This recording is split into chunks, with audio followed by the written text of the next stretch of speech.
Hey there, and welcome to the deep dive. You know that feeling when you've got a pile of reports, maybe an annual overview, some fresh financial updates, a few industry articles, and you just wish someone could dive in for you? Yeah, just cut through the noise. Exactly. Pull out the core insights, connect all the scattered dots, and make sense of it all without drowning you in jargon. Yeah. Well, that's exactly what we're here to do today. Precisely. Today, we're taking a deep dive into Flair Writing Industries Limited. You might know them for their iconic pens, obviously. Sure. But what this material reveals is a company with a surprisingly rich legacy, an incredibly diverse product range, and a fascinating approach to both growth and responsibility. Okay, let's dig into this then. We've got their latest annual report. That's for the financial year 2024-25. Right. And hot off the press, their Q1 FY26 financial results just announced July 28th, 2025. So pretty current stuff. Yeah, this stack of documents gives us a really comprehensive picture, doesn't it? Where Flair has been, where it stands right now, and, where it's setting its sights for the future. Exactly. Our goal here is to equip you, the listener, with the most important insights from these sources so you can feel truly well-informed. Let's do it. So, first things first. When we think Flair Writing Industries, most of us immediately picture pens. Simple enough. But the documents show a much broader enterprise. They really do. What's the real story behind this company, and how big is its actual footprint today? Well, what's truly fascinating here is the history versus the structure. The Flair brand itself, that has roots going all the way back to 1976. Wow, nearly 50 years. Almost 5 decades, yeah. But Flair Writing Industries Limited, the actual corporate entity we're looking at, that was incorporated much more recently in August 2016. Oh, okay. Since then, though, they've grown fast. They're now one of the top 3 players in India's writing instruments industry, holding about 9% market share as of March 2023. 9% is significant in that market. It is, but you're absolutely right. They've expanded well beyond just pens. Their portfolio now includes not just writing instruments, but also stationery, steel bottles, houseware products, even calculators. Calculators. Okay, that's quite the diversification, especially for a company so linked to writing. It is ambitious. And I see they've built quite a family of brands under that umbrella, too. They have indeed. Beyond their main Flair brand, there's Flair Creative. That's for art and school supplies. Right. And they've got strong international names like Hauser and Pierre Cardin. They've also recently launched ZOSX in India. Pierre Cardin, Hauser, those are big names. They are. And what's more, Flair is India's largest exporter of writing instruments. That's a title they've held for most of the last 40 years. 40 years as top exporter. That's impressive consistency. It really is. Their products reach over 115 countries globally. Okay. And this huge global reach is supported by 7 manufacturing units, boasting an annual production capacity that exceeds, get this, 2.3 billion units. 2.3 billion units. That's staggering. Huge scale. Now, looking at their financial performance, one thing immediately jumped out at me from the annual report. A historic milestone. Can you unpack what happened there? Certainly. For the financial year 2024-25, Flair hit that big milestone, crossing 1,000 crores in annual sales. 1,000 crores. Mhm. Just to clarify for everyone, a crore is 10 million rupees. So that's huge. It is. They closed the year with record revenue of about 480 crores. Their EBITDA, that's earnings before interest, taxes, depreciation, and amortization, basically core profitability. Right, the operating profit measure. Exactly. That stood at 184.7 crores with a pretty healthy 17.1% margin. And their profit after tax, the bottom line, remains stable at under 119 crores, which is quite good given the expansion. Stable profit despite that massive revenue jump. Interesting. So what exactly fueled that impressive growth? Was it still mostly the core pen business or something else? It was really multifaceted. I mean, the core pens business did see a strong rebound, especially in the second half of the year. But their creative segment, that delivered an impressive 18% growth. Solid. But here's the really remarkable part. Their steel bottles and houseware division just exploded. It expanded rapidly, recording a massive 144% increase in revenue. 144%? Yep, 144. This isn't just a number, It signals a fundamental shift. Flair is repositioning itself really as a diversified consumer goods company, not just pens. That makes sense. So those big investments they made in those newer areas. Exactly. They did impact short-term margins a bit, the report notes that. Huh? But clearly, Flair sees them as crucial strategic bets for accelerating future growth and, well, redefining their whole business. Right, playing the long game. Yeah. And given that, how did those strategic bets play out in their most recent numbers, the Q1 results that just came out? Good question. Well, for the quarter ending June 30th, 2025, they kept the momentum going. Strong double-digit growth continued. Okay. Revenue from operations hit 288.5 crores. That's up 16.8% year-on-year. Still strong. Yeah. Gross profit rose by 17.3% to 144.2 crores.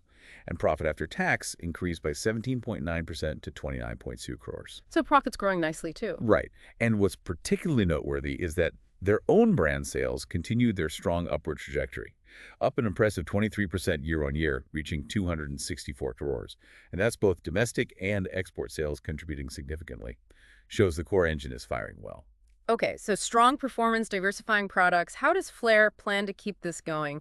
How are they thinking strategically about the bigger picture, the global and Indian economies? Well, the company acknowledges the global economy is, let's say, at a critical juncture. Geopolitics, trade tensions, all that. Sure, lots of uncertainty. But they consistently highlight India's remarkable resilience. Yeah. India grew at a robust 6.5% in FY24-25. Strong domestic story. Very strong, underpinned by domestic consumption and significant government capital expenditure CapEx. Investment in infrastructure and assets. Right. And India is, well, firmly on course to become the world's third largest economy by 2030. That creates a very stable, growth-oriented domestic market for Flair to tap into, leveraging that rising consumer confidence. That's definitely a powerful backdrop. So let's dig into the specific markets they're in now. What trends are shaping stationery, steel bottles, houseware, and how does Flair's strategy fit? Okay, so stationery first. Steady growth there, driven by basics like increasing literacy, more education initiatives, urbanization. Makes sense. But also a growing demand for premium stuff, ergonomic designs, eco-friendly products. This fits perfectly with Flair's push on premium brands like Pierre Cardin and Hauser and their whole Flair creative segment. Aligning with the trends. Exactly. Now, steel bottles, what's driving that? Health concerns, people wanting durability, features like temperature retention. Even smart functionalities are starting to appear. Right, the reusable bottle market is huge now. It is. And then there's the global houseware market, valued at a massive $343 billion in 2024, projected to grow significantly. What's pushing that? Things like construction activity, rising disposable incomes globally, and demand for smart home tech and sustainable products. And the Indian houseware market specifically? Also growing fast, valued at $1.70 billion in 2024. There's a real shift happening there towards branded, modern, premium kitchenware. And e-commerce is playing a huge role in driving that growth. Okay, so lots of opportunity across these different segments. Given these trends, how is Flair positioning itself? What's the strategy moving forward? It's really a multi-pronged strategy. For writing instruments, the focus is on value, yes, but also sustainability. Eco-friendly materials, refillable designs, smart packaging, customer-centric design. So innovating even in the core business. Absolutely. In stationery, the plan is to broaden the product base. More school stuff, office supplies, creative materials, leveraging their brand name for innovation and quality. Expanding the range. Right. And for steel bottles and houseware, it's all about rapidly expanding the product range, enhancing design and function, and launching innovative, ergonomic, and again, eco-friendly products. Yeah. Really pushing into those growth areas. Makes sense. Are they backing this up with investment? Oh, yes. They're heavily investing in capacity enhancement and automation across their factories. For this financial year, FY26, they've earmarked a planned CapEx of 80-90 crores. Significant investment. It is. And 26 crores of that was already deployed just in Q1. Part of that includes setting up a completely new manufacturing unit in Valsad, specifically for writing instruments. Building more capacity. Exactly. And on the digital front, they're undertaking a major overhaul, replacing their old legacy ERP system. That's the software that manages all the business processes, right? Yeah, the backbone system. They're replacing it with a new enterprise-grade solution, a big digital transformation initiative. Okay, lots of moving parts. Which brings up a key question, doesn't it? It does. How will all these substantial strategic investments in products capacity, digital character, how will they actually translate into deeper market penetration and better brand visibility across this much more diverse portfolio? Yeah, and what are the risks if that execution doesn't quite land? That's the multi-crore question, isn't it? Indeed. And it leads us perfectly into another crucial aspect, Flair's environmental, social, and governance commitments, ESG. How does a company chasing growth like this balance that with being, a responsible enterprise? Well, connecting this to that bigger picture, Flair really emphasizes that sustainability isn't just some side project. They say it's deeply integrated into their operations. Any proof points for that integration? They hold key certifications, ISO 9001 for quality management and ISO 14001 for environmental standards. That shows a systemic commitment, not just one-off projects. Okay. Can you give us some concrete examples of their environmental work? What does growing green actually mean for Flair day to day? Sure. Their growing green initiatives are quite specific. They've got a 1.85 megawatt rooftop solar power project at their Valsad and Diamond facilities. That's a big step towards renewable energy. Definitely. They've also adopted energy-efficient, servo-based machinery, designed production areas to use natural daylight, little things that add up, and upgraded electrical systems. What about water? Always a big issue. Right. They have effluent treatment plants, of course, rainwater harvesting systems. But notably, they've implemented zero liquid discharge ZLD mechanisms at 2 facilities. Zero liquid discharge. What's that entail? It means they meticulously treat and reuse virtually all their wastewater right there on site.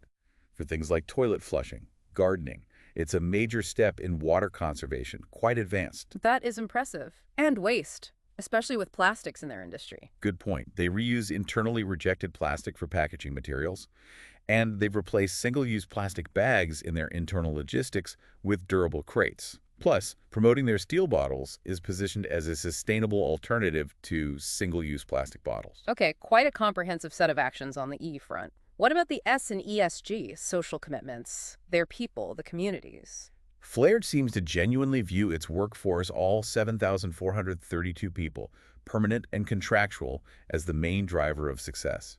They talk a lot about attracting and retaining talent through competitive pay, continuous upskilling, and pretty comprehensive wellness programs, so things like health screenings, even mental health counseling. That's good to see. Their HR approach also focuses on inclusive practices, like using diverse interview panels. And safety seems paramount.